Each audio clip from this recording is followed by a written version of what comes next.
Hello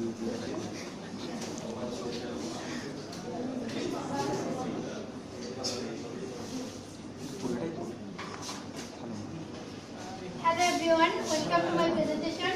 I am Swarnali, my height is 5243. I want to describe central tendency and especially median and mood. So what is median? Median is the middlemost observation when the data is arranged smallest to longest or longest to smallest. There are two types of data, grouped or ungrouped. First, ungrouped. In ungrouped data, there are odd number or even number.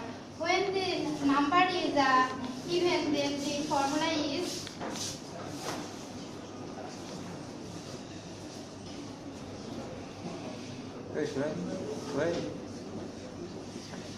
median equal to n plus 1 by 2 observation. And when the data is odd, then even the median is n by 2 observation plus n by 2 plus 1th observation by 2. And the even when the data is group data, the median is